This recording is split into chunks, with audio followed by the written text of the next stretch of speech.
6절 한 절만.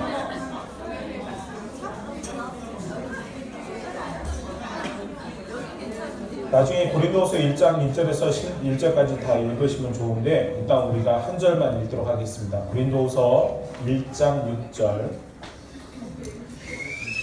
함께 한 목소리 같이 한번 읽겠습니다. 시작. 우리가 환난 당하는 것도 너희가 위로와 구원을 받게 하려는 것이요 우리가 위로를 받는 것도 너희가 위로를 받게 하려는 것이니 이 위로가 너희 속에 역사하여 우리가 받는 것 같은 고난을 너희도 견디게 하느니라. 아멘. 말이 좀 계속 어려운가요? 좀 계속 회전되는 느낌이 있죠. 그 메비우스의 띠가 같이 환란에서 그 위로가 가면 다시 위로가 다시 환란으로 넘어가는 것 같고 뭐 그런 어떤 순환적인 모습들이 보이긴 하는데 저희 집 이야기를 먼저 좀 시작하겠습니다. 저희 5번하고도 연관되는 부분이에요. 2번에 큰 2번에 5번인데 저희 집에는 아들이 셋 있습니다. 중3, 중2, 초3. 네. 일찍 결혼을 한 건 아닌데 저는 되게 늦게 결혼했는데 일찍 아이들이 있어요. 어쨌든 아니 있습니다. 이상한 데가 하지 마시고. 근데 이제 큰 애하고 작은 애하고 이제 한 22개월 정도 차이가 나고 이제 둘째하고 막내하고 이제 좀 터울이 있어요. 이제 터울이 있다 보니까 이제 제가 물론 편애라는 것은 뭐 부모 입장에서는 자녀들을 편애하지 않는다라고 말하지만 자녀들은 분명히 아빠가 막내를 편애한다고 생각을 해요. 당연히 그럴 수밖에 없는 게 저희 막내가 저에게 어떤 걸 요구하거나 요청을 하면 일단 무조건 거의 특별한 일 아니면 예스입니다. 무조건. 그래서 저희 큰아이나 작은아이가 아빠에게 뭐라고 이름을 붙였냐면 막내가 하진이를 너무 사랑하는 광팬이래요. 팬에서 광이 미칠 광자잖아요. 미쳤는데 거기에 왕이니까 완전 간 거잖아요. 그러니까 무슨 말이든지 이 막내의 부탁이나 요구사항은 다 아빠는 무조건 들어준다 이 의미를 가지고 있어요. 근데 재밌는 건 뭐냐면 온 가족이 다 알아요. 그 사실을. 심지어 막내도 그 사실을 알아요.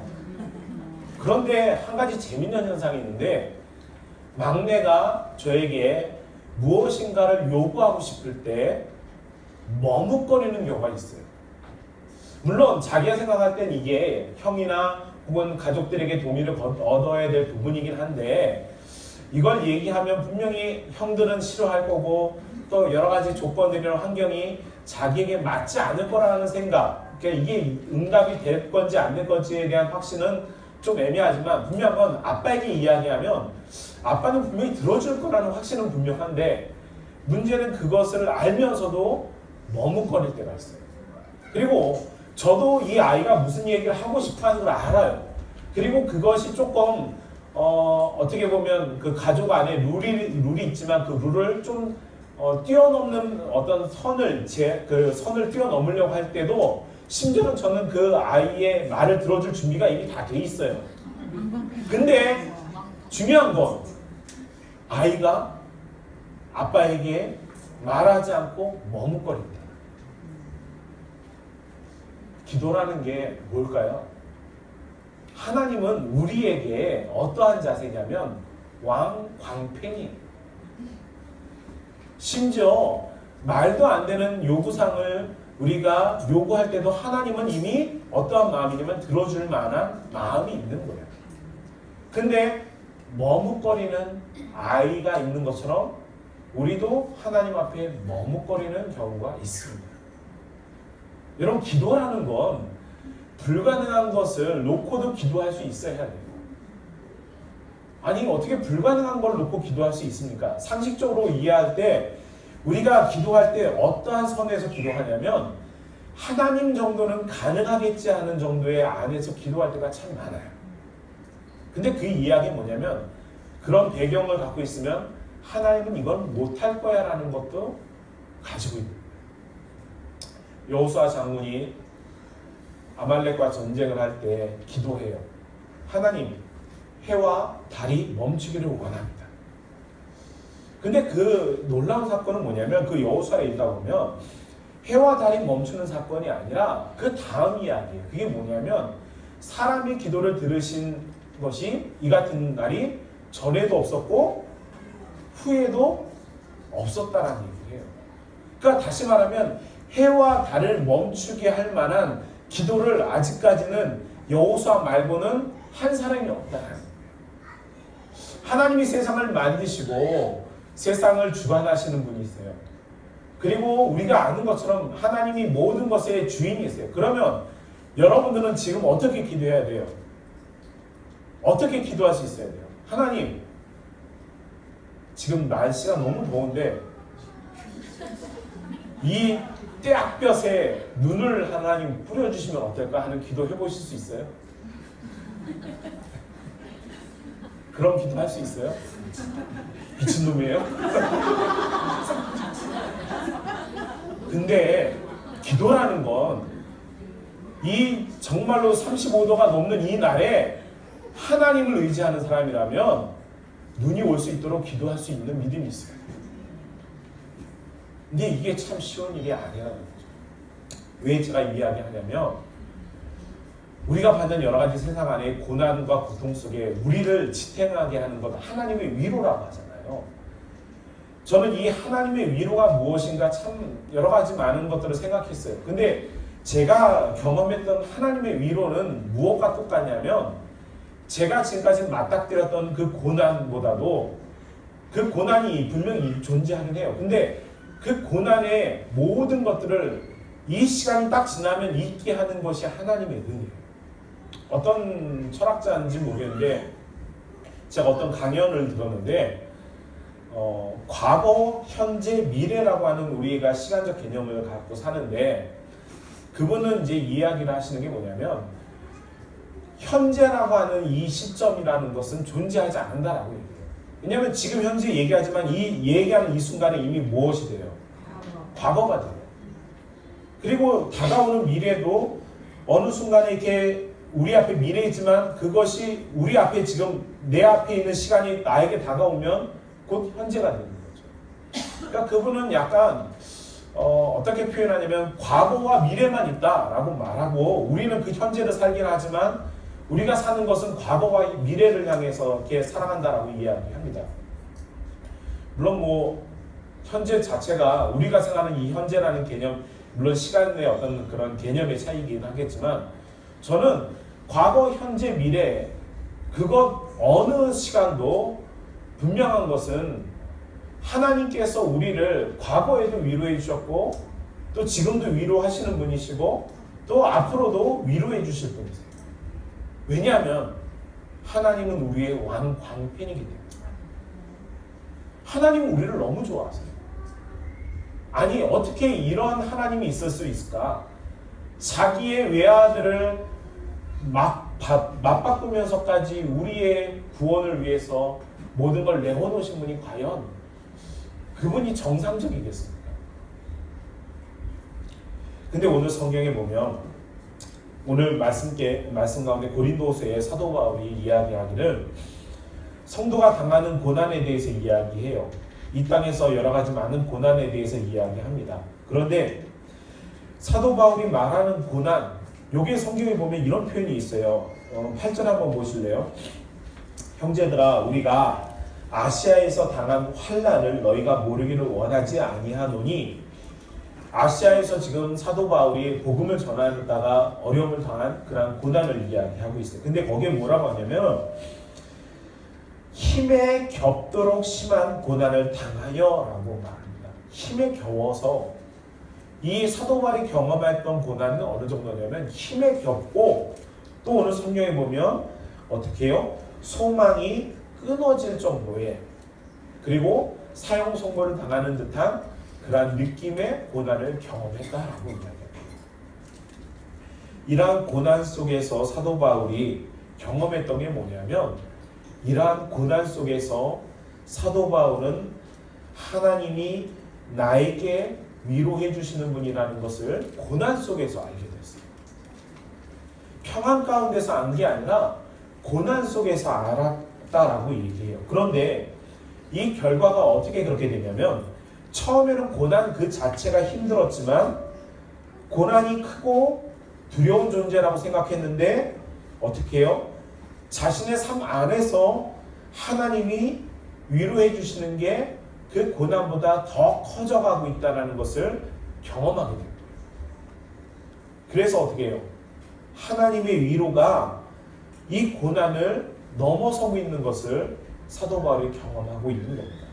그래서 이렇게 표현합니다. 그리스도의 고난이 우리에게 넘쳤다라고 표현합니다.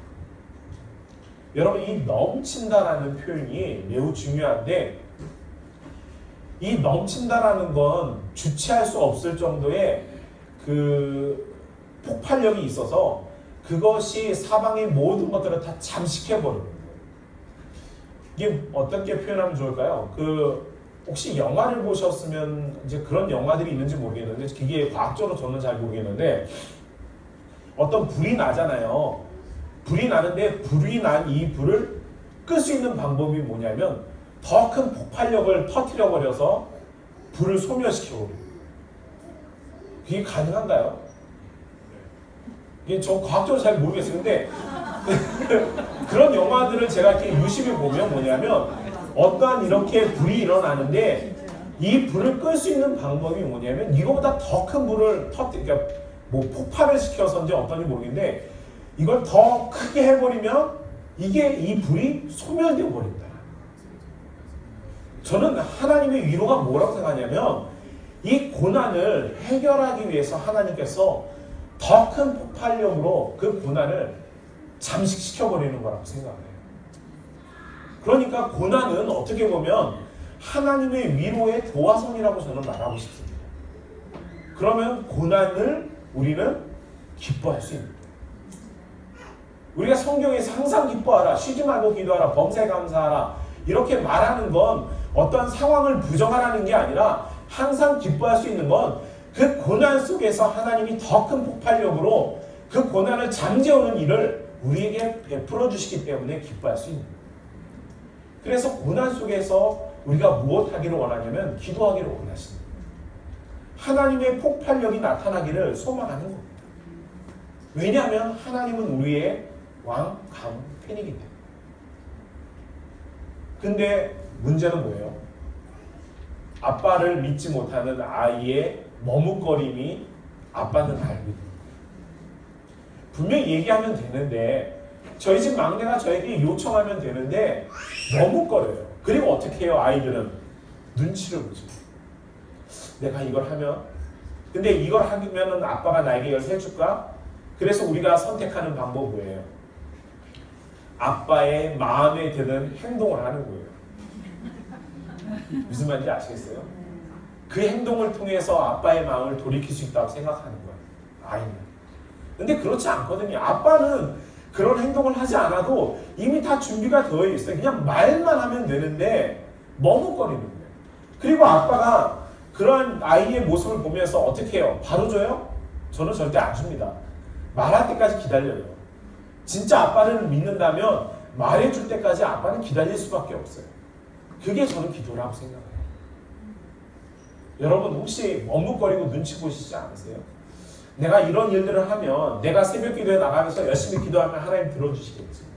내가 오늘 저녁부터 한 달 동안 금식하면은 하나님께서 나에게 응답해 주시지 않을까라는 그러한 여러분들이 하나님에 대한 눈치를 보고 있지 않습니까? 진짜 하나님을 의지하고 믿는다면 땡깡 부릴 수도 있어요. 여러분들 하나님이 우리의 기도를 들으시고 고난 속에서 나를 위로하시는 하나님이라는 것을 확실히 믿는다면 여러분 그것이 나에게 축복이라는 사실을 알고 여러분 하나님 앞에 땡깡 부리면서 여러분 진짜 진상을 피워도 됩니다. 왜요? 그게 자식이기 때문에. 나를 사랑하는 하나님이 내가 아무리 진상짓을 해도 나를 사랑하는 것을 버리지 않으시기 때문에. 고난이 주는 원리가 있어요. 그건 뭐냐면 우리가 당하는 고난은 이미 그리스도께서 당하신 고난이에요. 여기서 말하는 고난은 개인의 어떤 욕심 때문에 받는 고난이 아니라 믿음과 신앙의 삶을 통해서 얻게 되는 고난을 의미합니다. 그러니까 이런 경우가 종종 있어요. 우리가 보통 나의 십자가를 진다 하는 말을 종종 쓰거든요. 근데 내가 누구를 때렸어요. 누구를 때려가지고 내가 감옥에 가면 그게 내 십자가입니까? 그거는 죄에 대한 형벌이에요. 근데 우리가 종종 그 경계성이 애매해가지고 내가 어떤 욕심이나 내 주장 때문에 생겨지는 고난이나 고통을 마치 내가 주님을 위해서 얻게 되는 십자가 있냐 착각해서 위로받으시려고 하는 경우가 있어요. 근데 그건 아니에요. 제가 이렇게 말씀드려서 죄송한데 그건 본인이 겪게 되는 고난이지 주님과는 아무 연관이 없어요. 여기서 말하는 사도 바울이 말하는 고난과 위로는 어떤 우리가 세상적인 욕심 때문에 얻게 되는 고난과 위로가 아니라 우리가 주님을 위해서 내가 얻게 되는 고난을 하나님이 더 큰 위로로 베풀어 주신다는 의미를 가지고 있습니다.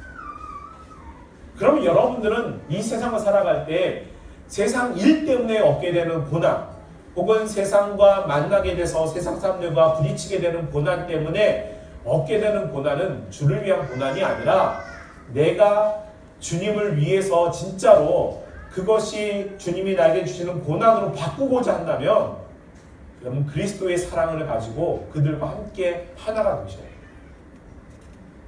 그들을 섬겨주셔야 돼요. 그들을 만나고 화해하실 수 있어야 하는 거죠. 그래서 오늘 우리가 생각하고 있는 고난에 대해서 또 한번 우리가 좀 정리를 좀 해볼 필요가 있습니다. 그래서 오늘 사도 바울이 당하는 고난은 자신이 고난당할 때 무엇을 생각했냐면 예수 그리스도의 영광을 생각했어요. 참 재미있지 않아요? 내가 고난당하는데 이 고난이 곧 누구의 영광이냐면 예수 그리스도의 영광이 됐어요. 왜냐하면 이미 그분이 받으신 고난이었고 그분이 이기셨기 때문에 내가 예수 그리스도로 따라감으로 생기는 고난은 곧 나에게는 그분에 대한 영광입니다. 그리고 내 마음속에는 무슨 생각이 있어요? 그 영광, 이기신 분이 나를 오늘 위로해주고 있음을 이야기하는 거죠. 자, 그리고 이 고난의 원리가 또 하나가 중요한 게 뭐냐면 이 고난은 나만 당하는 것이 여기에 귀한 열매가 있는 거예요. 무슨 말이냐면 옆에 있는 분들 한번 보실래요? 그분들이 왜 형제이고 왜 자매이고 왜 지체인 줄 아세요? 나와 똑같은 고난을 그들도 갖고 있기 때문에. 여러분들이 기도해 줘야 되는 이유가 뭐냐면 그도 나와 똑같은 고난을 지금 당하고 있기 때문에 우리가 기도하는 거예요. 여러분 우리는 똑같은 형제 자매들이에요. 하나님의 자녀들이에요. 그러면 하나님께서 받으셨던 그 고난도 우리도 동일하게 나도 그리고 내 옆에 있는 자매도 형제도 당하고 있는 거예요. 그런데 우리가 우리 형제와 자매를 향해서 우리가 판단할 필요가 있겠습니까? 판단하는 거 아니에요. 사랑하는 거예요. 그를 위해서 우리가 붙잡고 기도하는 거예요. 그게 여러분들이 오늘 이곳에 있는 이유이고 여러분들이 3040이라고 하는 이름으로 묶여있든 아니면 조별로 묶여있든 그건 중요하지 않습니다. 우리는 함께 그리스도의 고난을 동일하게 누리고 있고 함께 나누고 있는 것을 기억하셨으면 좋겠습니다. 요즘은 군대 어떤 그런 진짜 사나이 그런 것들 이렇게 프로그램 있잖아요. 거기에서 강조하고 있는 게 뭐예요? 전우예요. 전우예. 여러분 우리는 전우애를 뛰어넘어서 형제 자매예요. 그리스도의 한 지체란 말이에요. 한 몸이에요. 그 몸의 역할을 할 수 있는 저와 여러분들이 함께 나누고 함께 교제하고 함께 우리가 섬길 수 있는 모습이 필요합니다. 그래서 오늘 성경에서 말하는 이 고난, 사도 바울이 강조하고 있는 게 뭐냐면 무리라고 하는 말이 자주 써요. 사실 어떻게 보면 사도 바울이 당한 고난은 사도 바울 개인의 고난이었어요. 그런데 오늘 성경에 그는 내가 받은 고난이라고 말하지 않고 뭐라고 말하냐면 우리가 라고 하는 말을 써요. 왠지 아세요? 왠지 아세요? 사도 바울이 고난당할 때 사도 바울을 위해서 누가 기도했어요? 성도들이 그 당시에 기도했단 말이에요. 감옥에 간 사람은 사도 바울이지만 감옥에 간 사도 바울을 위해서 기도할 성도가 있었기 때문에 함께 고난받는 거예요. 여러분, 이게 교회의 원리입니다. 저와 여러분들이 함께 같이 고난받고 함께 같이 위로하고 함께 같이 나누고 함께 같이 이야기하는 원리입니다. 여러분, 고난당하는 것이 우리에게는 두려운 일이 아닙니다. 왜냐하면 이미 예수 그리스도께서 이미 그 고난을 이기셨고 또 예수님께서 이미 그 고난을 우리에게 위로로 바꿔주셨어요. 그리고 이 고난은 나만 당하는 것이 아니라 내 옆에 형제 자매가 함께 나누는 겁니다. 그래서 같이 견디는 거예요. 그래서 함께 기도하는 거고 함께 나누는 거예요. 나의 어려움을 이야기할 때 내 개인의 어려움을 이야기하지만 듣는 누군가가 나의 그 어려움을 위해서 기도해 줄 때 우리는 함께 그 고난을 나누는 거예요. 그리고 그 고난을 우리 함께만 나누니까 성령 하나님께서도 들으시고 그 고난을 함께 같이 나누고 있는 거죠. 그러니 우리의 고난은 결국 누구와 함께 하는 거예요? 하나님과 함께 하는 거예요. 사랑하는 성도 여러분, 하나님은 우리의 광팬입니다. 내가 어떠한 것을 말할 때에도 하나님은 들어주시는 분이세요. 그런 준비가 이미 되어주셨어요. 그러니까 머뭇거리지 마시고 눈치 보지 마시고 우리가 하나님 앞에 나아가서 그 모든 것들을 구하고 간구하고 말할 수 있는 믿음의 사람이 되기를 바랍니다. 그리고 여러분들이 세상에서 당하는 많은 고난과 어려움을 우리가 이미 그 고난을 이기신 예수 그리스도를 생각하고 여기에 의지하라고 얘기해요. 하나님만 의지하고 예수님만 의지하라고 말해요. 사도 바울은. 왜요? 이미 그분이 경험하셨기 때문에. 예수님이 얼마나 위대하신 분이냐면 그분이 신이지만 굳이 인간의 몸을 입으신 과정이 왜 중요했냐면 그 과정을 거쳤기 때문에 우리를 아시는 거예요. 그 모든 과정을 알기 때문에 우리의 필요가 무엇인지 아시는 분은 오직 예수 그리스도 한 분밖에 없습니다. 이 땅에 어떤 신도 인간의 몸을 가지고 인간과 동일하게 똑같은 과정과 똑같은 삶의 경험을 가지고 살아간 신은 단 한 명도 없습니다. 사랑하는 성도 여러분, 고난에서 하나님의 위로가 우리에게 넘칠 줄 믿으시기 바랍니다. 그 넘친다는 말은 폭발한다는 거예요. 우리의 작은 불씨를 엄청난 불꽃으로 그것을 폭발시켜서 사그라들게 하시는 분이 하나님의 위로입니다. 그러니 오늘 세상에 고난을 당하는 여러분들이 만약 있다면 여러분 오늘 이 시간에 그 고난에 하나님의 놀라신 은혜의 위로의 폭탄이 떨어지기를 소망하셨으면 좋겠습니다. 그리고 나와 함께 있는 내 옆에 있는 지체가 나와 동일한 고난과 동일한 어려움으로 힘들어하고 있을 때 그를 위해서 기도하는 것이 곧 나를 위한 기도이고 그것이 주님의 영광을 위한 기도임을 기억하시고 우리가 함께 한 몸이 되어 한 마음과 한 뜻이 되어서 주님의 영광을 나타낼 수 있는 우리 3040 모든 지체가 되기를 바랍니다. 여러분들을 그 하나님이 지키시고 붙들어 주실 것을 믿으시고 하나님은 나의 광팬임을 잊지 않고 살아갈 수 있기를 주님의 이름으로 축복합니다. 사랑의 아버지 하나님 감사합니다. 하나님 이 땅에서 지치고 힘들어 괴로워하고 있는 이들에게 주님이 손 내밀어 주시고 그들을 붙잡아 주셔서 일으켜 세워주시기를 소망합니다. 하나님은 우리의 모든 것을 아시고 또한 주시는 분이시며 또한 채워주시고 또한 우리에게 부족함이 없게 해주시는 하나님이심을 믿기를 바랍니다. 오늘 이 땅을 살아가면서 세상의 많은 고난과 어려움 속에서도 우리가 소망을 끊지 않고 하나님만을 바라보며 나아갈 때 놀라운 일이 우리의 삶 가운데 일어날 수 있도록 도와주시옵소서. 그리고 하나님, 내 옆에 있는 이 형제와 이 자매, 내 아내와 내 남편과 내 자녀들이, 그리고 내 부모님들이, 내 형제들이 하나님께서 주신 귀한 위로자임을 기억하게 하시고 그들의 손을 붙잡고 함께 기도하며 위로하는 우리 모습이 되게 도와주시옵소서. 감사드리며 우리 주님 예수 그리스도의 이름으로 기도합니다.